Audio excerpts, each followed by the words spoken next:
تو آپ جو ہے وہ خدا کی شان میں گستاخی کرتے ہیں اور اس پہ آپ کو نظر ثانی کرنی چاہیے, توجہ کرنی چاہیے. اور خداوند کریم خود ارشاد فرماتا ہے کہ یہ ہمارے تربیت یافتہ ہیں, ہم نے ان کو چنا ہے, یہ ہمارے چنے میں ہیں اور ہم نے ان کو ہادی بنایا, اور ہماری ذمہ داری ہے دنیا میں اپنی مخلوق کی ہدایت کرنا. تو امام کا وہ جو 5 برس کا عرصہ ہے, جیسا بھی آپ نے فرمایا کہ جو ہے روح القدس کی صحبت میں امام نے اپنا وقت گزارا ہے. صحبت معذرت کے ساتھ ہمارے ساتھ فاطمہ بہن ہے پاکستان سے, اگر ہم یہ کال لے لیں پھر ڈراپ نہ ہو جائے تو. جی السلام علیکم. وعلیکم السلام. تھوڑا سا اونچا بولیں گے؟ جی جی فرمائیے فاطمہ بہن. جی میں تمام مومنات کو عید بیدار اسلام کے مبارکباد دیتی ہوں. خیر مبارک آپ کو بھی. جی مبارک ہو. جی فرمائیے. سوری فکر نہیں. جی جی آپ کی آواز آ رہی ہے, آپ فرمائیے.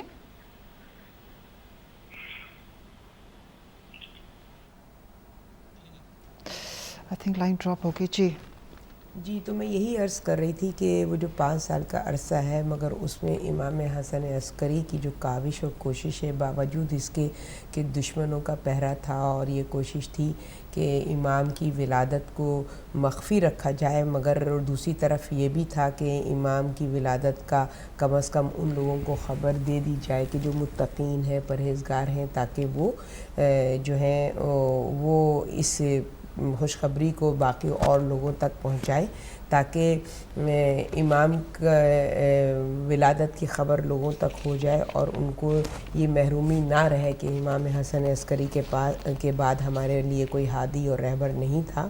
تو اس کے لیے امام حسن عسکری نے جو ہے خطوط کے ذریعے سے امام زمانہ کی ولادت کی خوشخبری دی. اور دوسری چیز جو امام زمانہ کے ساتھ مخصوص ہے کہ جو عقیقے کی جو قربانی ہوتی ہے وہ ایک ہی جانور کو قربان کیا جاتا ہے اور اس کو عقیقے میں مطلب کہ وہ صدقہ کیا جاتا ہے اور تقسیم کیا جاتا ہے مستحقین میں. مگر امام زمانہ کی اس پہ عقیقے پہ ایک نہیں کئی جانور امام نے ذبح کروائے, تاکہ وہ زیادہ سے زیادہ گوشت کو تقسیم کر کے اس خوشخبری کو لوگوں تک پہنچا سکیں. یعنی اس ذریعے سے آپ نے خبر کو عام کیا, ایسے لوگوں تک پہنچایا جو کہ متقی اور پرہیزگار تھے اور جو سوال یہ کرتے تھے جب امام حسن عسکری کے پاس. معذرت کے ساتھ ہمارے ساتھ طالب بھائی ہیں پاکستان سے. جی السلام علیکم. جی وعلیکم السلام. یا علی مدد. یا علی مدد. جی جی میں امام زمانہ کے ناز پوشی کے زہرا کو ساتھ پیش کرتا ہوں. خیر مبارک. جی اور جو آج جو جس امام کی تاج پوشی کا دن ہے اسی کے خوشی میں جو تمام حسینی عزادار ہیں ان کو بھی میں مبارکباد پیش کرتا ہوں. خیر مبارک. جی آپ کو بھی اور آپ کی پوری ٹیم کو بھی جو کافی دنوں سے یہ ہدایت کا جو چراغ روشن کی ہوئی ہے, مولا حسین کے طفیل آپ کو اور زیادہ توفیق دے کہ آپ امام حسین علیہ السلام کے مشن کو آگے بڑھا سکیں. اللہ آمین. اور ہمیں امام زمانہ صحیح جو ہے کیا کہتے ہیں اس کو سیرت پہ چلنے کی توفیق. اللہ آمین. جی دعاؤں میں یاد رکھیے گا, بڑی مہربانی. جی التماس دعا. بہت شکریہ بھائی آپ کا کال کرنے کا. جی جیسے کہ ابھی آپ ذکر فرما رہی تھیں کہ ان کے حالانکہ اگر آپ دیکھیں تو وہ اتنی سخت حالات تھے, اتنی سخت نگرانی میں تھے امام حسن عسکری علیہ السلام, لیکن اس کے باوجود انہوں نے یہ جیسے آپ نے کہا اتنے کئی جانوروں کا ذبح کرنے کا حکم دیا اور ہزاروں میں لوگوں کو کہتے ہیں کہ یہ گوشت اور کپڑے تقسیم کرنے کا بھی حکم دیا. تو کیا اس وقت انہوں نے نہیں دیکھا کہ جو معتمد تھا اس سے ان کو خطرہ ہے تو وہ اس میں کچھ کرے گا, کیونکہ ظاہر ہے اس خبر کو بھی عام لوگوں تک پہنچانا تھا, کیونکہ بے شک لوگوں کی ان کے ساتھ ملاقات نہ ہو یا زیارت نہ بھی ہو سکے, لیکن خبر کا پہنچانا ضروری تھا تاکہ ان. جی ہمارے ساتھ کالر ہیں. السلام علیکم. السلام علیکم. وعلیکم السلام. میں ہاشم مرزا بات کر رہا ہوں, میں انڈیا سے میسور سے. جی جی فرمائیے. آپ سب کو عید زہرا کی مبارک. خیر مبارک جی, آپ کو بھی مبارک ہو جی. فرمائیے بھائی. میرا ایک سوال ہے جی امام زمانہ کے اس میں جی. یہ جو یہ رجت کا ہے, مجھے تھوڑا کنفیوژن ہے. وہ امام زمانہ ظہور کرتی اور جو اہل بیت اطہار کا جو بھی ظلم و ستم ان کے پروا ان کا اس کا وہ بدلہ لیتی کر کے میں نے پڑھا. اور اس کے بعد اور مولا مشکل کشا اور امام حسین اور دوسرا امام معصومین بھی وہ ان کا پھر سے ظہور ہوتا ہے. اور ان کے ہمارے امام زمانہ کی موت کے بعد امام حسین علیہ السلام جو ان کی انگوٹھی ہے وہ پہن دیتے ہیں, اور امام حسین کے دشمن ہو کے لوگ ان کو مارنے شروع ہو جاتے ہیں. وہ اس میں خانہ کعبہ میں پناہ لیتے کر کے پڑا ہے. کے بعد وہیں پہ ان کو بھی ختم کیا جاتا ہے. تو امام آخر زمان کے موت کے بعد ہوگا یا ان کی زندگی میں ہوگا, ٹھیک ہے, وہ دونوں مل کے آپس میں حکومت کرتے ہیں. تھوڑا کنفیوژن ہے. وہ اکمال الدین میں تھوڑا پڑھا ہوں, تھوڑا کنفیوژن ہے. وہ اگر تفصیل سے آپ اس کا یاد تو بڑی مہربانی ہے. آپ سب کو عید مبارک ہو, بہت بہت مبارک ہو. بہت شکریہ, بہت شکریہ. التماس دعا جی. جیسے کہ میں اسی حوالے سے گفتگو کر رہی تھی, تو کیوں اس حالات میں کیوں انہوں نے اتنا زیادہ پھر بھی اس خطرے کو محسوس نہیں کیا اور پھر بھی ان کی خبر کو پہنچانا چاہا؟ کیونکہ دیکھیے ان کی ولادت کی خبر کو تو پہنچانا تھا. بہرحال یہ مسئلہ خداوندی تھی, ورنہ لوگوں کے اندر کنفیوژن ہوتا اور وہ لوگ جو ہیں وہ اگر خبر نہ پہنچتی تو نیچرلی پھر لوگ ان کے اندر ایک مایوسی ہوتی ہے. اور خدا کا تو وعدہ ہے کہ اس دنیا میں کبھی بھی وہ وقت نہیں آئے گا کہ یہ دنیا جو ہے کسی ہادی ہے خدا سے جو ہے وہ خالی ہو. تو مگر جو طریقہ اور حکمت جو ہے وہ اس کو اختیار کیا گیا امام حسن عسکری میں مدد خدا سے, کہ خداوند کریم نے اس طریقے کو جو ہے وہ امام حسن عسکری کو اپنانے کا حکم دیا. کیونکہ اہل بیت اطہار کا یہ طریقہ اور قانون رہا ہے کہ ہمیشہ انہوں نے مسکینوں اور یتیموں میں کھانا اور وہ تقسیم کیا ہے. تو اس حوالے سے یہ تھا کہ اس پر شک بھی نہیں کیا جا سکتا تھا کہ یہ کھانا جو تقسیم کیا جا رہا ہے یہ کیوں کیا جا رہا ہے, اور پھر وہ ان کی ولادت کا جو میسیج تھا وہ بھی لوگوں تک پہنچ رہا تھا.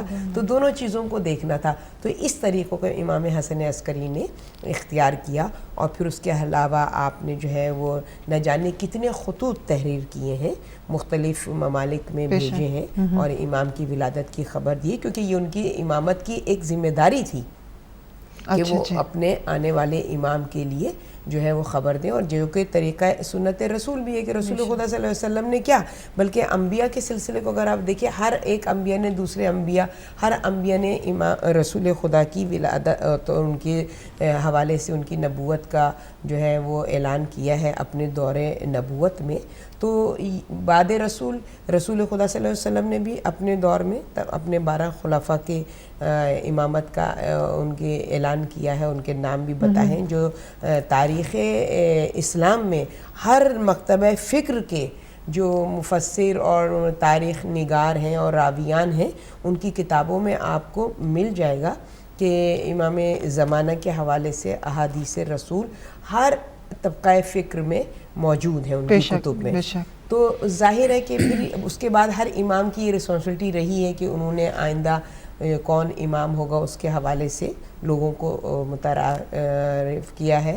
اور اسی طرح امام حسن عسکری پہ تو زیادہ ذمہ داری تھی کہ اس ماحول میں کہ جس میں ان کے نام کو مٹانے کی بھرپور کوشش کی گئی ہے, اور وہ جانتے تھے کہ یہ 12واں جو ہے وہ غیبت میں بھی رہے گا, غیبت میں جائے گا. تو ظاہر امام حسن عسکری کا بہت بڑا احسان ہے تمام انسانیت پہ, بالخصوص قوم تشیع پہ, کہ انہوں نے جو ہے اس ظالم اور جابر ماحول میں بھی آپ نے جو ہے وہ امام کی ولادت کو کی خبر کو کافی حد تک عام کیا ہے خطوط کے ذریعے سے اور اپنے مخلص اصحاب کے ذریعے سے.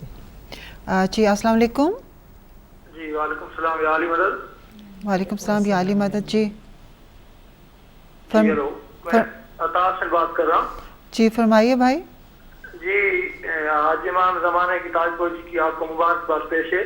خیر مبارک جی, آپ کو بھی مبارک. اور تمام مومنین کو رضا دار حسین جو ہیں اس کو مبارکباد پیش ہے. جی